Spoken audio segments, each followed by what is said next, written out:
As I said yesterday, if you're going to fly across the Atlantic to meet with dangerous clowns, then you're likely to be part of the circus. And this morning, Donald Trump posts an image of himself with aviator glasses and holding an assault rifle with villages burning in the back, clearly showing villages in the Middle East burning, threatening Iran once again. Brent crude futures are at 115. Oil futures are over 100 today. The UK is suffering hugely. The Guardian is reporting about 6 weeks worth of jet fuel left, about damage to the GDP of the UK. Yet you had their ambassador the other day supporting the blockade. You have the royal couple toasting Donald Trump and his wife. What on earth is going on? Donald Trump is saying that he says Charles agrees with me about Iran. Okay. The world economy is going into a tailspin. And I am now completely convinced that the diabolical move is to crash the world economy.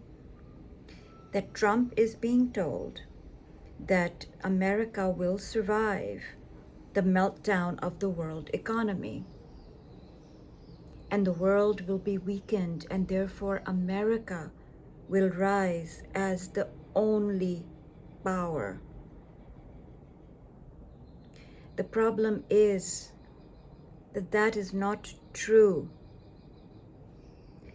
China and Russia will be the key beneficiaries. Countries are shifting alliances and banding together as new blocs, which will become a counterforce. It is a multipolar world and will become even more so.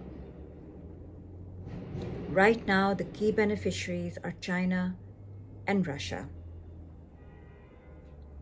And the only thing that's rising is Trump's megalomania and narcissism, and the wealth of oil companies and oil executives. The Guardian is telling us that CEOs of US top energy firms received average pay raise of 12.3 million.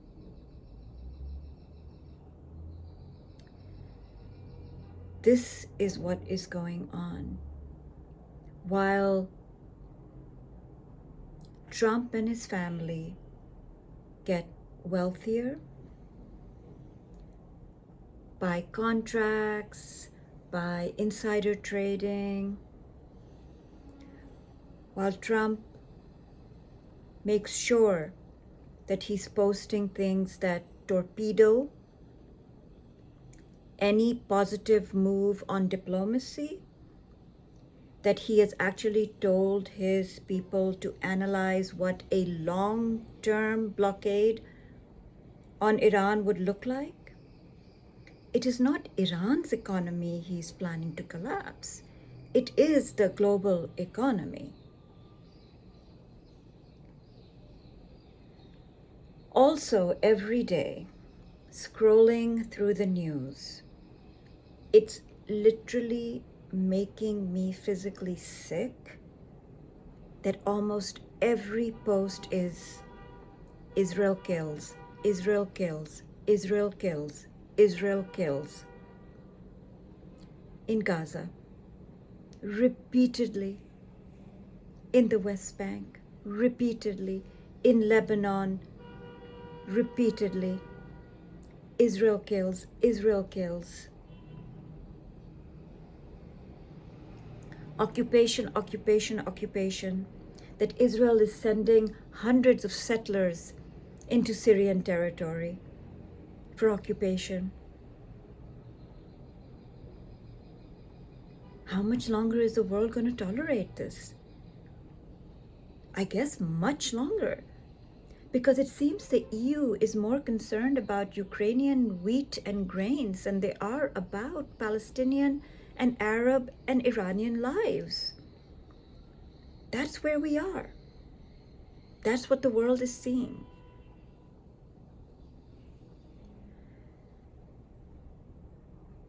I am convinced this whole charade now is about collapsing the world economy. Someone is telling Donald Trump that America will rise even more from this collapse. Meanwhile, the entire American system is now aligned with Trump's conspiracy theories about 2020, about going after his political enemies. Meanwhile, his polling shows that he is completely in the toilet with the American public. And like I've said before, that makes him 10x more dangerous, with not a single Republican with any spine to put the brakes on the horrors that we face as Americans, and as a result of America's actions, that the world is facing. It just gets worse and worse by the day.